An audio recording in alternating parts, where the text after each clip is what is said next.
What an amazing win by the Richmond VFL team against Geelong. Come from absolutely nowhere to get that in one of the last few kicks of the game, winning it in the last 45 seconds with a Harry Scott kick under absolute pressure on the boundary line. Unbelievable scenes. And the Tigers won by 5 points, 14-4-88 to 12-11-83 down at GMHBA. Accurate kicking's good football, as they say. 14 goals for is very impressive, but that fight back was unbelievable. For those who watched it, I mean, at one point I think we were close to 35 to 40 points down late in the second, and it was looking pretty grim. The Cats were seriously all over us. We kind of lost our way a bit. We didn't have much shape or much ball movement going forward. And then it all of a sudden changed. We just kept clawing away. In that last quarter, we just couldn't stop scoring goals. It was fascinating to watch. It was highly entertaining, and they should be very proud of themselves getting that win.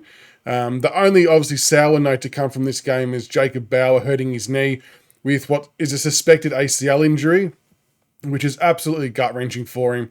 He was starting to put together some really okay games of football and was probably in line to maybe get another senior crack on the back of Bolter being out on curfew and things like that. And he was actually having a really good game up until that moment in time too. He was on a strong lead inside 50, jumped up for the mark, actually got paid the mark, and just landed really sort of awkwardly. It was fairly innocuous, like they always are, but he was, looking pretty sore and sorry for himself almost immediately. So it's a shit story, especially with this whole contract situation as well. So we'll have to just see how that all plays out. But we definitely wish Jacob Bauer all the best in the recovery. And hopefully scans reveal, fingers crossed, that it's not the ACL, but the club put out a tweet on the VFL account saying they thought it was. So it's not good signs. But we'll talk about the rest of the players as well involved in this one. Jayden Short made his return to football after what was like a 5 or 6 week layoff. And he returned with 29 disposals, 14 marks, 4 tackles. I felt Short he got a lot better as the game went on. Early days, he probably wasn't hitting his targets as well as or having as much impact as I would have liked. But by the end of the game, he was pretty prolific in what he was doing and set up quite a few forward thrusts. Interestingly, he was playing off the half-back line. Didn't move anywhere else really to play. I kind of thought we might have seen him on the half-forward or the wing just because I'm not sure how he fits into the half-back role at AFL level, unless we move Tom Brown forward for a short period and he goes there. But he's certainly not going to take Sam Banks' spot, I wouldn't have thought. But nevertheless, really good return game from Jayden Short. Dominated as he should, really, as we would expect him to. And I fully expect him to be in the senior selection conversation for the Bombers, without doubt. He put his absolute best foot forward, and that's all you can really ask of a player. Harry Scott, the man of the moment, 29 disposals, 4 marks, 10 tackles, 6 clearances, and the clutch goal at the end. Monster game from Harry Scott. I'm not sure what clubs are looking at in the mid-season draft or whatnot, but he would have to be on someone's radar. That's a super game. He's had a pretty good month, actually. Lockie Wilson, 28 disposals, 4 marks, 4 tackles. Caleb Smith had another really strong game. 25 disposals, 9 marks, 1 tackle, 1 clearance. The one thing I noticed about Caleb Smith, he was actually taking some nice floating across marks as well in a more contested manner. So a bit more of a physical type game. I thought he played really well. A really good responsive game after obviously being dropped previously. James Trezise, 24 disposals, 8 marks. He had another really solid game. He is my tip to come in to replace Hugo Ralsmith on the wing, who's hurt his hamstring as well. Trezise has had a really good month of football. This was, I thought, one of his better games. It was more to do with the impact of his possessions and the way he was getting the ball, weaving in and out of traffic. He actually got a really crucial spoil in as well late in the piece inside defensive 50 when the Cats were pushing to get another goal. So he's doing it in kind of various parts of the ground, and I thought it was a really well-rounded game from Trezise, and I'm fairly certain he'll come in for Hugo Ralsmith. If it was my picking anyway, he would. Taj Hotton, Jesus, what a player he is. 24 disposals, 5 marks, 8 tackles, 5 clearances, and 1 goal.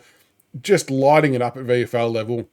This has to be the last game he plays at VFL for quite some time. I cannot see or understand a world in which he is not picked for the Essendon game at the MCG unless he pulls up sore. That would be my only caveat. If he pulls up sore, it is what it is. We can't help it.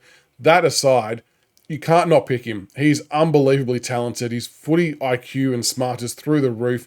He hits leading targets. Like, we don't see that shit happen very often at Richmond AFL. He sees a forward leading, kicks it to their advantage, and they mark it, and they get a goal from it. It's quite remarkable how the whole process works. So get the ball in his hands at all costs, but just his nimbleness, his awareness on when to run, where to run, getting into the middle of the ground and just burning his opponent, and he set up about 4 goals. He gave Razzo 2. He hit up, who did he hit up late? He hit someone else up late who scored a goal as well. Joel Garner hit up late with that nice pass inside 50. Super game from Taj. People were worried that he only had a good game against the Bull Ants. Well, he's now done it against Geelong. He had a good game in his debut game against the Bulldogs, despite playing half a game. And now it's time to play him in the AFL. Get Taj out there, not as sub. Play him from the start of the game, please, is my only request. Austin Johnson, 20 disposals, 3 marks, 2 tackles. El Noor had another really good game, 20 disposals, 7 marks, 5 tackles. We often do live shows for the VFL game, and there's always plenty of comments about El Noor and just how good of a player he is and why hasn't he made his way to an AFL list yet. And I tend to agree. Unfortunately, I don't think we've got the spot on our list to play him because of our depth of defenders. But he has to get looked at by an AFL club. He's too good for VFL, but a super game by him, and obviously very happy to have him on our side. Razzo, 17 disposals, 2 marks, 6 tackles, 1 clearance, 2 goals. That's a really good game from Razzo. There has been previous weeks where he's kind of gone missing on the lower disposal count when playing a bit more as a permanent forward. Similar to Maurice Rioli, today he was up around contest a lot more, linking up with the defence when they were counter-attacking and things like that. I think I see him playing a similar type role. Him working up and down the ground, he's able to then get out the back and score some good goals. That's a great game from him, and hopefully more of that. Tyler Young, another really solid game, 16 disposals, 7 marks, 2 tackles. He, in my mind, he could step into the AFL tomorrow, no issue at all. Had some quality spoils at the end there as well to stop attacks from Geelong. Took the game-saving mark as well, because Geelong did get a centre break after that last goal, and Tyler Young took the mark. If their spot opens up, I would have zero hesitation in him going in. And maybe he goes in this week and Blight plays forward. Who knows? But yeah, another good game from Tyler Young.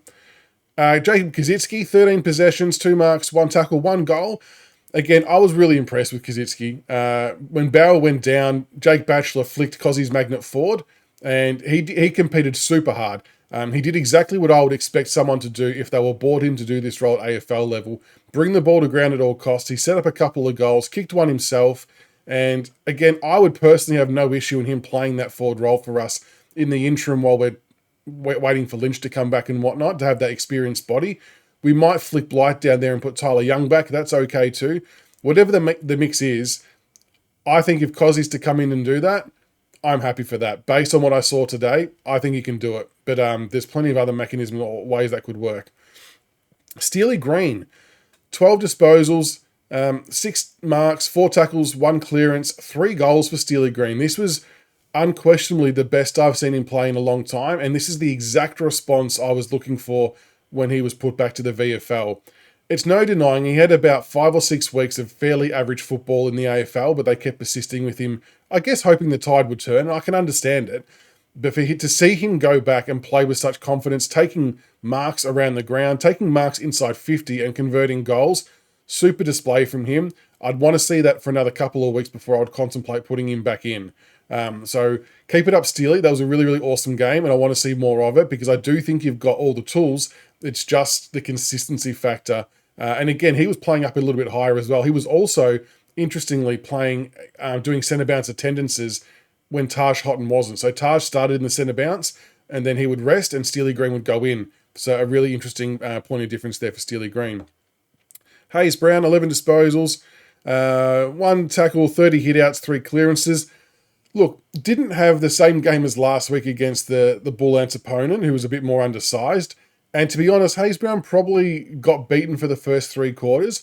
However, in the last quarter, when the game was on the line and there to be won, he seriously stood up and did some really good things. Some really confident clearances, grabbing it out, dishing it out to Hotton typically. I thought he had a really, really good last quarter, and it actually really helped us get over the line. So I respect that he stood up in those big moments at the end, and that's a good sign. But yeah, hopefully he can do that a bit more across more games. Josh Gibcus, He had 4 disposals, 2 marks, 1 tackle. Look, he was out there, he got through it, and that was quite literally all we were hoping to see. His disposals were okay. He got a couple of really nice spoils in as well, but yeah, just wasn't really out there long enough to have any meaningful impact, and that's fine. He was on limited time, we understood that. But just great to see him out there, to be honest, and nice he got a win as well for his first game back. And Jacob Bauer, he had the 5 disposals, 1 goal, 4 marks, was looking really good, and then obviously that shit knee ACL issue that has popped up is just gut-wrenching for him. But look, fingers crossed for the scans, but it's not looking promising. But, I mean, overall, the VFL boys were super impressive today. They dug seriously deep, and hopefully the AFL team can take a leaf out of their book in terms of the accurate goal kicking, the link-up play, the kicking to forwards on a lead. It was pretty clinical. Batchelor's got him operating really, really well. The plays are all at a really good level, and yeah, hopefully we start seeing some of that translate into the AFL team before too long. But let us know what you think in the comments below. Were you happy with the VFL game? What did you make of Taj Hotton's game? What did you make of Short and Trezise as well? They're probably some likely names to come back in. Keen to hear all of your thoughts in the comments. Make sure you like and subscribe for more. And until the next one, go Tigers.